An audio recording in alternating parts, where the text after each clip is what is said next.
Hey everyone, it's Mr. Hollywood, and today I'm reviewing the Dark Knight Trilogy, and I am so excited for the Odyssey, which comes out exactly a month from today. I am so excited to see it. So, before I give you my thoughts on the Dark Knight Trilogy, feel free to share your thoughts on the Dark Knight Trilogy down below in the comments. And let's start by talking about Batman Begins, the movie that I feel like quite literally reinvented Batman. I mean, of course, you had the Tim Burton films, which were pretty critically acclaimed. And then you had the Schumacher films, which the first one didn't really get good reviews. And then Batman and Robin got horrible reviews. And yeah, Batman and Robin is easily still the worst Batman movie by a country mile. So Batman Begins came out after the disaster of Batman and Robin 8 years earlier. And Christopher Nolan was a big up-and-coming director who did films like Memento and Insomnia. And yeah, Batman Begins, I think, is the best in terms of origin stories for Batman. It might be my favorite superhero origin story ever. It's definitely up there for sure. And it came out in the couch jumping era for superhero movies where you had the original X-Men and the original Spider-Man come out around the same time. And yeah, this film was definitely part of the landmark for modern superhero films.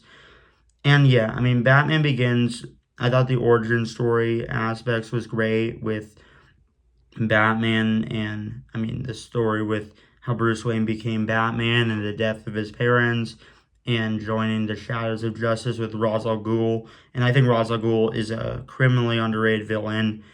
And I mean, Christian Bale is easily my favorite Bruce Wayne. Definitely not quite my favorite Batman, but in terms of Bruce Wayne, he's easily my favorite, and I liked him most in this film.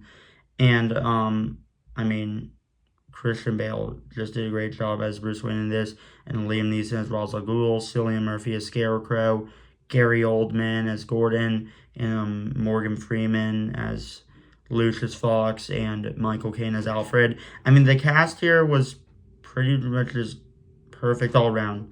Maybe with the exception of Katie Holmes, which I actually don't hate Katie Holmes as Rachel. I definitely liked Maggie Gyllenhaal quite a bit more. But she's not great in this. But I do think she gets a little too much hate. And I thought Hans Zimmer's score was great. I just love the grounded approach to Batman in the film. And I just loved seeing how he became Batman. The first 90 minutes are quite frankly some of my favorite stuff in superhero films. Now, I do think Ra's al Ghul should have had a lot more screen time because, I mean, you see him with Bruce Wayne training, and then he disappears for a good chunk of a film, and then he comes back for Final Battle, which the Final Battle was a good Final Battle. It was definitely very emotional, and you really see Batman really embracing himself. And you have really good dialogue with Batman and Rachel. And, I mean, ultimately, Batman kind of broke the one rule, the kill rule, which I don't hate the fact that he broke the kill rule, but when people say that, I mean, Ben Affleck always broke the kill rule, it's like, I mean, didn't Batman just completely kill Ra's al Ghul in his first film? I do tend to love the Zack Snyder approach where Batman is a lot more gray. So, I mean, when people complain about Batman breaking the kill rule in the Snyder movies, but not in this film, it feels like there's a bit of a double standard for the Snyder films. Overall, I mean, the kill rule, I mean, he very much so broke it in this, but overall, it doesn't really bother me. I mean, overall, Batman Begins is a great movie. It's pretty underrated, if you ask me. And in a lot of ways, it's a better Batman film than The Dark Knight. Not quite a better movie, but I would give it an A. And on the entertainment, I'd give it a 9.5. Now, The Dark Knight, which is universally agreed upon to be the best Batman movie and arguably the best superhero movie for some people, and just one of the greatest movies. Now, I wanted to say up front, I am not as high in The Dark Knight as some people. I do like the Batman with Robert Pattinson more than any Batman movie. However, it's still an amazing film. It's definitely the best of a trilogy. I mean, Heath Ledger as Joker is an all-time great performance. I also loved Aaron Eckhart as Two-Face in this film, and I just love how this film's a crime thriller, and it definitely was inspired by Heat, which Heat is one of my favorite movies of all time. And I thought the opening bank heist is one of the greatest openings of all time. In the end, where Bruce took the fall for Harvey Dent, I thought was very powerful. And I love how you really see Batman go through the ringers, and he sacrificed his entire reputation while receiving absolutely no credit. And I mean, Hans Zimmer's score was great in the whole trilogy, but I liked it the most in this. Now, I do think the Bale Batman voice is a little egregious in this. I also do think Batman doesn't really feel like the star of his own film, which I feel like that kind of happens a lot with Batman movies. I feel like Batman Begins is the only film in this trilogy that doesn't have that problem. But anyway, you slice it. The Dark Knight is undeniably an incredible movie. It's still one of the best superhero movies of all time. However, I don't think it is quite a flawless masterpiece. Still, undeniably an amazing movie. So, yeah, I'm going to give this film an A, and I'm also going to give this a 9.5 on the entertainment, but I do like it a little more than Batman Begins. And now, The Dark Knight Rises, which I definitely think is a little bit of a departure from the first two. However, The Dark Knight Rises is still a good movie. I do respect how this film shot for the stars. I love how this film is extremely ambitious, and even though I don't feel like this movie completely reaches its own ambitions, I do respect The Dark Knight Rises for trying to make this more epic in scale and scope. And I do love how, this film just goes for it. Now, I love Tom Hardy as Bane in this, and I do think the movie is actually very inspiring at moments, which, I'll talk about the second half later. I'll talk about the second half soon. I will say, I do love how this movie shows Batman as I do love how this movie very much so continues from the end of The Dark Knight, where Batman is all of a sudden looked at not necessarily as the hero. And I do think it was great to see that, Batman, the stuff that happened with Batman at the end of The Dark Knight, the impact of Harvey Dent's death is still felt 8 years later. And the opening scene with Bane was incredible. And I did like Anne Hathaway's Catwoman. I thought she was a good addition.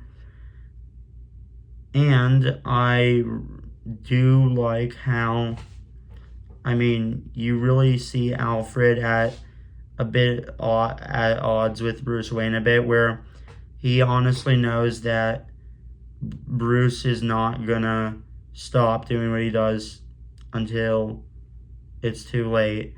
And the scene where he tells Bruce Wayne that Rachel wasn't gonna pick him is absolutely heartbreaking.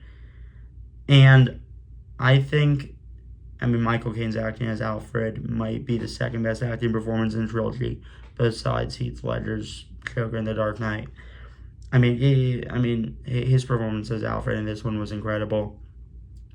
And I do love the theme of pain in this film, as you really see Bruce Wayne go through the ringers as Bane broke his back.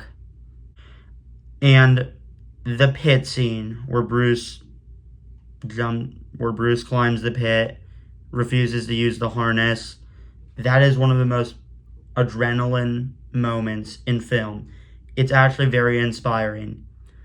And I do think the final battle was good, and it did take a nice bow in the trilogy. Now, some problems.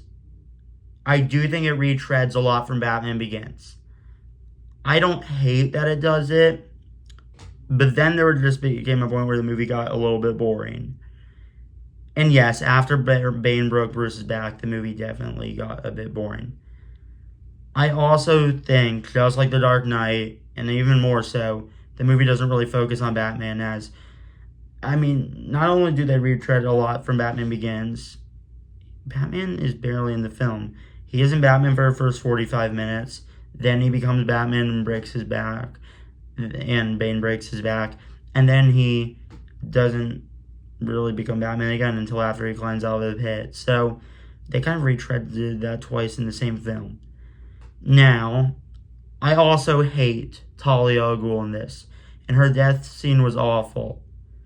So, this movie is definitely a bit of a departure from the first two. It is still a good movie. I still do like The Dark Knight Rises, despite some of its shortcomings. I would honestly kind of put it on like the par of like The Godfather Part 3 and Back to the Future 3. And in both cases, like I think they're all clearly the weakest of their trilogies, but still a lot better than what a lot of people could do on their best days. But yeah, I mean, I think The Dark Knight Rises is a satisfying conclusion.